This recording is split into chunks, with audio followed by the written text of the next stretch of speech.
But here's the loophole. If you own a short-term rental, like an Airbnb, meaning the average guest stay has to be less than 7 days, and you materially participate, the IRS allows you to treat that income and loss as active. So that means you can use your depreciation to reduce your taxable W-2 or 1099 income. If you're making great money, but you're getting crushed in taxes, listen closely. Whatever job you have, wherever you're making your money, I think this episode could relate to you. I think that for the most part, for most of you out there, you want to listen to this. But could you imagine that? This is not blowing smoke. It's not some hype from social media. This is real. You could have one property for $600,000 and essentially get $60,000 to $80,000 in tax savings for just that one property. It's mind-blowing. So tax code is a game, and it's a game that the wealthy are playing. They're very good at it. Short-term rentals let you play like the wealthy. This is my time. I'm on the rise. Hi, I'm Kyle Stephenson, and you're listening to the Assets and Orthopedics podcast. This show is for high-income professionals who want to think like the wealthy. We focus on elevating mindsets, building empires, and creating a lasting legacy. Our goal is to empower you with financial intelligence, long-term strategies, and the mindset shifts necessary to achieve true financial freedom. We dive into real estate investing, entrepreneurship, and wealth-building systems that help you break free from the grind and live with purpose. At LegacyRx, we live by a simple creed. Be bold, embrace the hunt, unleash the beast.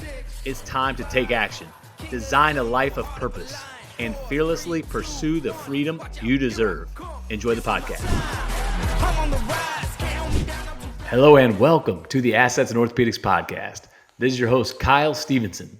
I don't know if you noticed, but in the background, I'm in my new office. We have a new house that we moved into last week, so it's pretty exciting. This is my first episode here, and we're pretty jacked. We are still doing some work, but we got things settled for the most part, and we're excited. This is great. So I will start doing some more podcasts again and get back on the horse. But today is an awesome episode. Today's going to be a heavy hitter. This is very important. I've been getting a lot of feedback and a lot of physicians reaching out, a lot of individuals reaching out, and I think a lot of it is just seeing the podcast and seeing, I was on White Coat Investor. I've been on some other podcasts, and so people are reaching out, but especially because of the new bill that just passed. So we're diving into one of the most powerful yet misunderstood strategies in real estate, the short-term rental tax loophole, how it changes, how it helps you offset your W-2 or 1099 income, and why 100% bonus depreciation coming back this year changes the game. And no, you don't need to own a beach house or be a busy full-time landlord. We're going to go through that. I'm going to walk you through the strategy, the tax law, the technology, and even give you a real-world example from my own Airbnb here in downtown Indianapolis. So what is the short-term rental tax loophole, and why do I think it's real estate's best-kept secret? If you're making great money, but you're getting crushed in taxes, listen closely. You may be a surgeon. You may be a family doctor. You may be an oncologist. You may be a physician of any specialty. You may even be a medical sales rep, or you own your own landscaping business, or you're grinding in the corporate world. Whatever it is, wherever you are in this life, whatever job you have, wherever you're making your money, I think this episode could relate to you. I think that for the most part, for most of you out there, you want to listen to this. So per the IRS tax code, most rental income is passive, meaning that we can't use the real estate losses to offset our active income like W-2 earnings or 1099 side gigs. Most of us are W-2 earners, and therefore it's hard to offset our taxes. And I think most people are frustrated by that. But here's the loophole. If you own a short-term rental, like an Airbnb, meaning the average guest stay has to be less than 7 days, and you materially participate, the IRS allows you to treat that income and loss as active. So that means you can use your depreciation to reduce your taxable W-2 or 1099 income. You do not need rep status, which is real estate professional status. You don't need that. That's 750 hours in real estate investing. You don't need rep status, and no long-term landlord headaches. All right, so why is bonus depreciation a big deal in 2025? Why is social media blowing up about bonus depreciation? What is 100% bonus depreciation? What does that mean? Why is that important?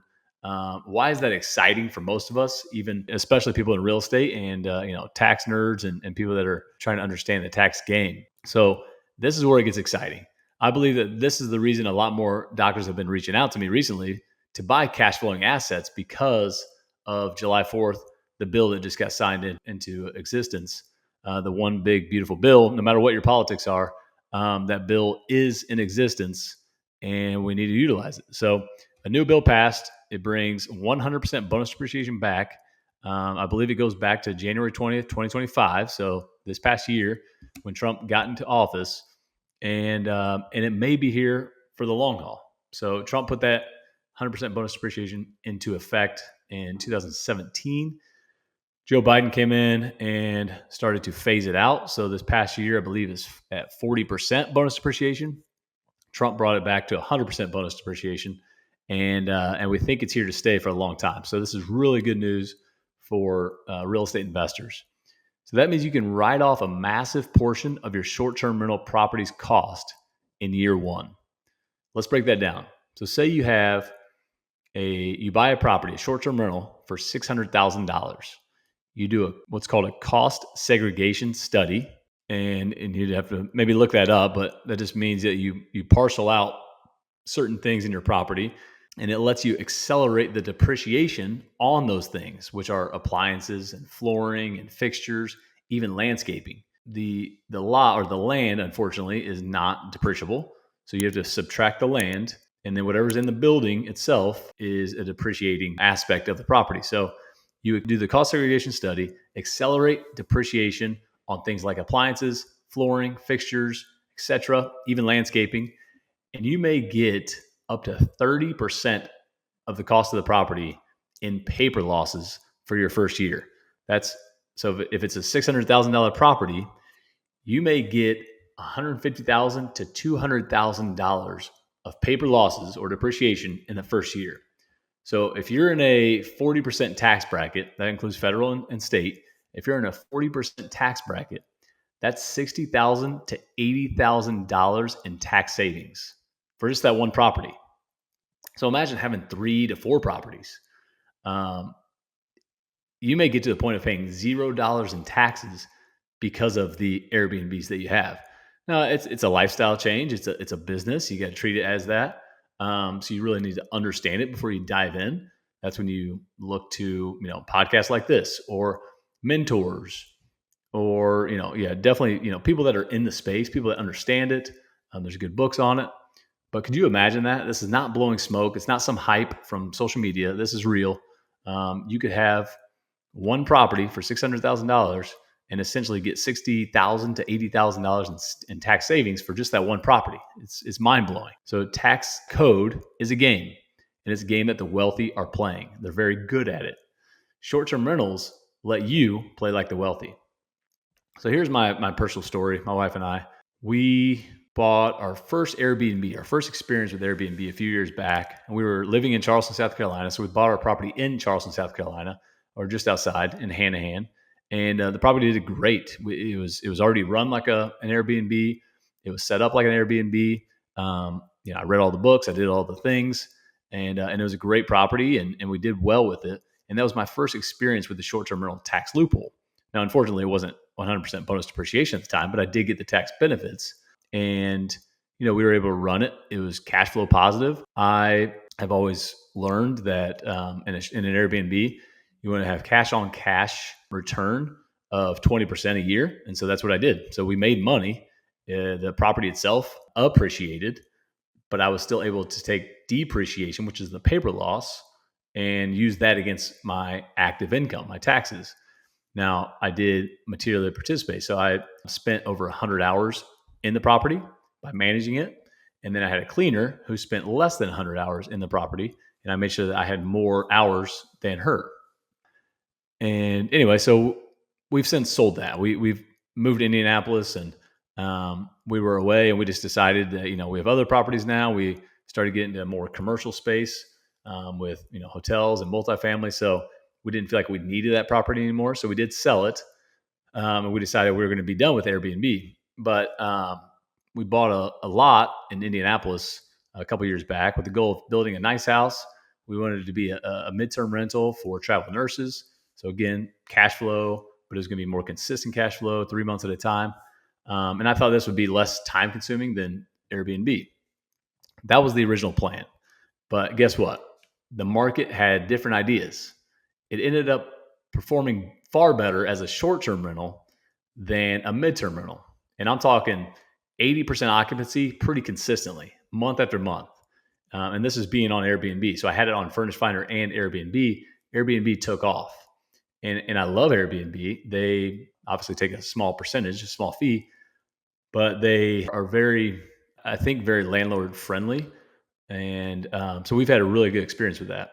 The craziest part about it is it's in downtown Indianapolis. It's in a nice area, but it's not a beach house. It's not a mountain resort. It's not a retreat of some sort.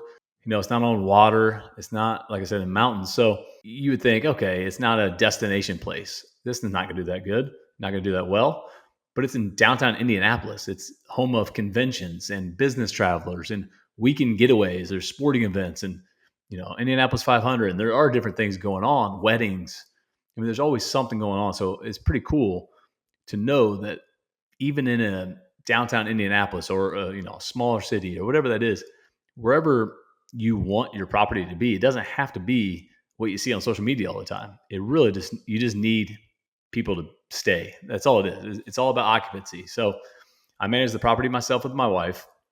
We have a cleaner who is diligent.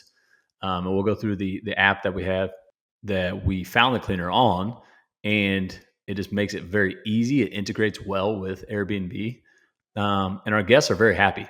We respond when we need to, but we have one of those automatic codes on the door to where the tenants can get in, or the guests can get in anytime they want. And we don't have to really intervene at all. We have a backup key, on the back that's on a lock as well. So if they happen to lock the door and can't get in, then, there's a backup. We've set these things in place to where we don't have to manage the day-to-day stuff. And I have to say, my long-term rentals, I have I have a long-term rental as well, and then a triplex that are long-term rentals. I'd say those are way more time intensive than my Airbnb, it sounds very counterintuitive. Now, part of that could be because those are older homes and the Airbnb is essentially brand new. We built it, but so there's not much like maintenance or repairs. But overall, I think that just with Airbnb, we've had a great experience, and I do think it's fairly easy. Now, things I've learned. So you don't need the dream destination, as I talked about. You just need demand and good management. And the good management part is not that hard to do. If you hire a good management company, first of all, they take a huge fee in Airbnb. It's like 20 to 30%, which is really high. But also you want the hours. You need the hours. So managing is, giving you those hours to help with the tax loophole, the short-term rental tax loophole. And that's really, the point of a lot of these people getting into it. Now, through both experiences with both my Airbnbs, I'm not saying I'm an expert. It's only, I only have two, but I've learned a lot over these years, and I've learned what separates profitable short-term rentals from painful ones. And the biggest thing I've learned is systemization is the best thing you can do. And that's really in any business, but especially with Airbnb. So if you put the right systems in place, you will have a well-oiled machine of a business while working full-time. I'm a busy orthopedic surgeon. My wife is busy raising 3 young kids. So we're busy. We have a busy life, but we're very intentional with our life. And we've set up systems in place that allow us to do both. James Clear, he's the author of Atomic Habits. He says it best: winners and losers have the same goals. You do not rise to the level of your goals. You fall to the level of your systems. Again, that's any successful business person would tell you that. Systems in place is how you go from a small business to a big business. That's how you can go on vacation and not worry about your short-term rentals or not worry about your business because the systems are in place. All right, so let's just talk real quick about how to make your short-term rentals passive with using automation and apps that are out there. I would tell you, my first Airbnb, I had a property management system using Gusty for hosts, and that basically automated everything. It had templates that I typed stuff out, and so guests would get welcome emails and emails at this time and emails at 10 a.m. the first morning, and just all these different emails just to make sure I got 5-star reviews. Okay, that worked out. I had PriceLabs for dynamic pricing, and there's other PMS systems besides Gusty. There's OwnerRez, there's Gusty, there's Hostfully, there's a whole list of property management systems you can use. There's Noise Aware, which detects party behavior with smart sensors. There's StayFi, which captures guest emails for remarketing. Again, PriceLabs is what I use for dynamic pricing based on demand and seasonality. But I would tell you this, now I only use the app called, it used to be called Turnover BNB. Now it's called Turno.com. And what that is a cleaner application that integrates well with Airbnb. So every time somebody books, well, first of all, I found my cleaner through Turno. And now every time somebody books through Airbnb, it automatically gets sent to her. She knows she has to accept it. And so then I know that she's cleaning, and she knows that, when that person's leaving, and she has my calendar. Okay. So it's automated. It's fantastic.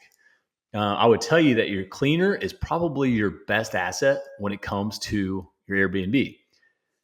She keeps me updated on, toilet paper's run out, or paper towels, or bed sheets. I had, multiple bed sheets, but now this one's dirty or stained, and we should probably, get a new set. She'll send me the order on Amazon, and I'll just go ahead and click it quick. I have everything sent to that house. She takes care of it. If you need a handyman, for the most part, your cleaner will refer you to a handyman, which is really cool.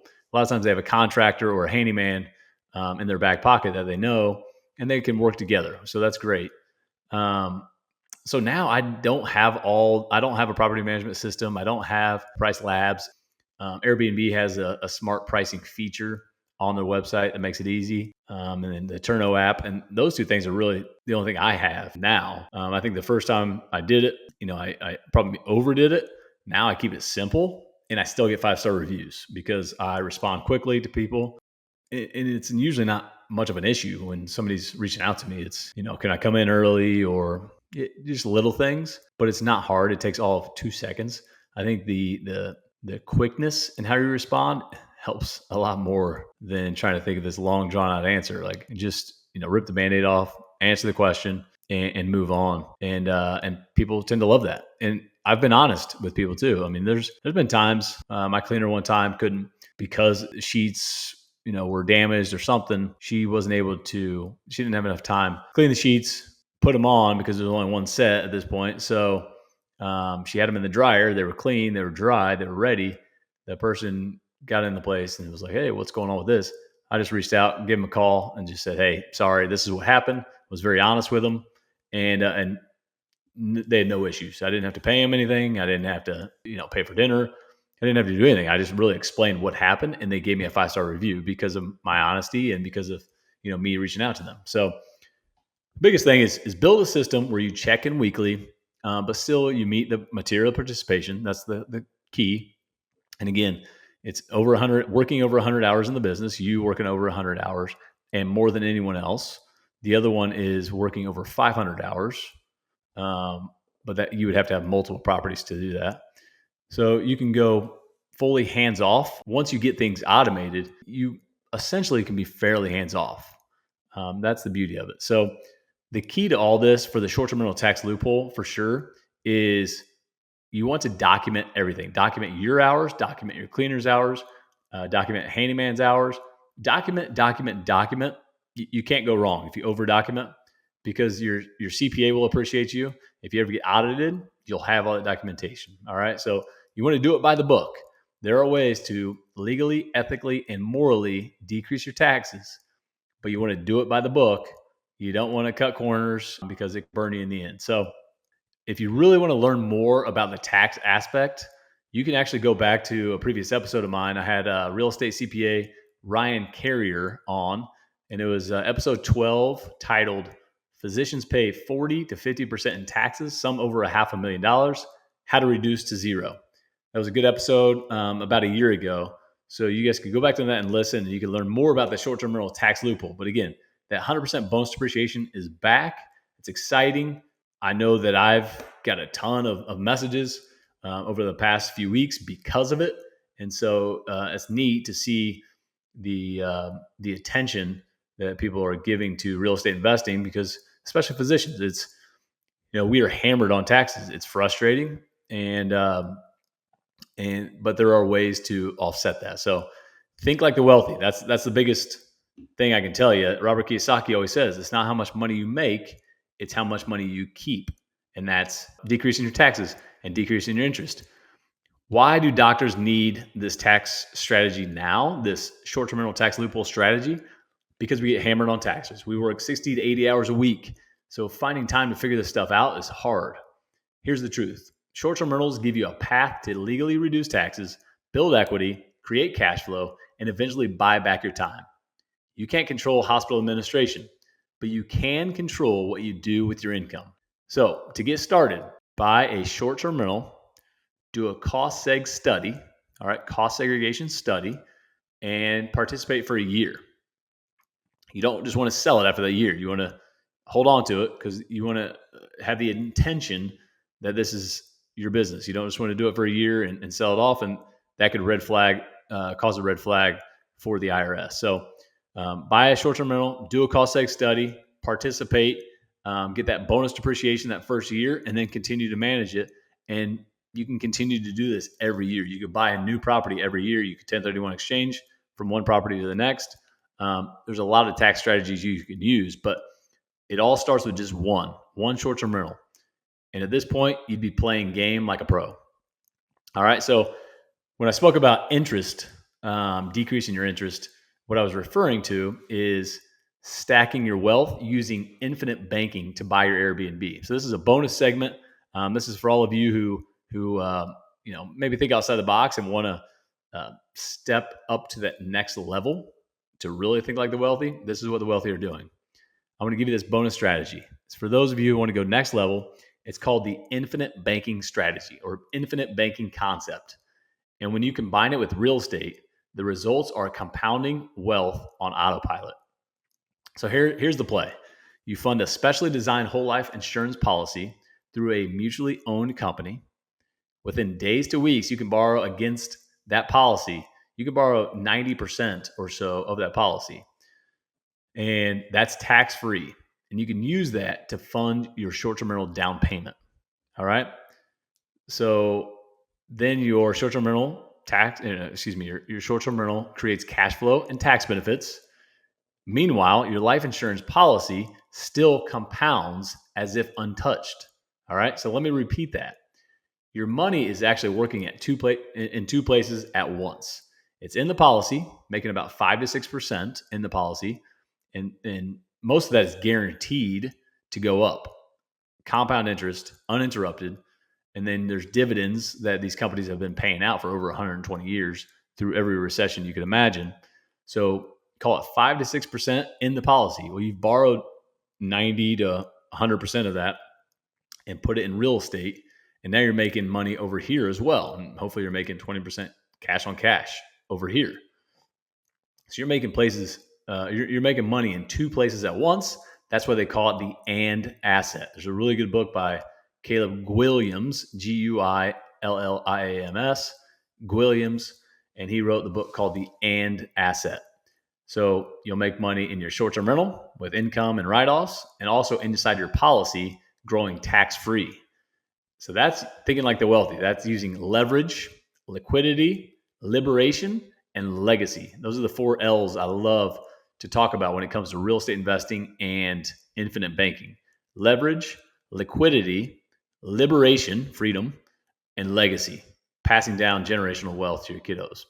And that's how you think like the wealthy. For us physicians, that kind of financial control is priceless. So final takeaways and next steps, let's recap. Short-term rentals allow you to offset W-2 or 1099 income if you materially participate. 100% bonus depreciation is back for 2025 and possibly permanent from here on out. That's a huge tax win. Your short-term rental does not need to be on a beach. It doesn't need to be in the mountains. It just needs bookings. Tech tools like Turnover B&B or Turno.com, Hospitable, Gusty, and PriceLabs can make this manageable while still working full time. And this short-term rental tax loophole is one of the best tax-saving strategies for doctors today. If you want to learn more, if you want an introduction to my CPA who's helped me along the way, him and I have helped each other, or you want a step-by-step guide on how to do this, DM me short-term rental or hit the link in the show notes. If you got value from today's episode, please leave a 5-star review and share this with another doctor who's sick of paying 6 figures in taxes every year. This is how we stop being overworked and start building generational wealth. Until next time, keep building your assets and protecting your mindset. If you're serious about transforming your income into impact, freedom, and legacy, make sure you subscribe. New episodes drop monthly and you won't want to miss what's coming. This is my time. I'm on the rise. Can't hold me down. I'm too Thank you for tuning in to the Assets and Orthopedics podcast. If you're ready to elevate your mindset, build your empire, and create a lasting legacy, don't miss the inaugural LegacyRx Conference on October 24th and 25th in Indianapolis, Indiana. It will be a transformative weekend designed to help you unlock your potential, take bold action, and redefine your future. Visit LegacyRxConference.com to grab your ticket and join the movement. Until next time, be bold, embrace the hunt, unleash the beast.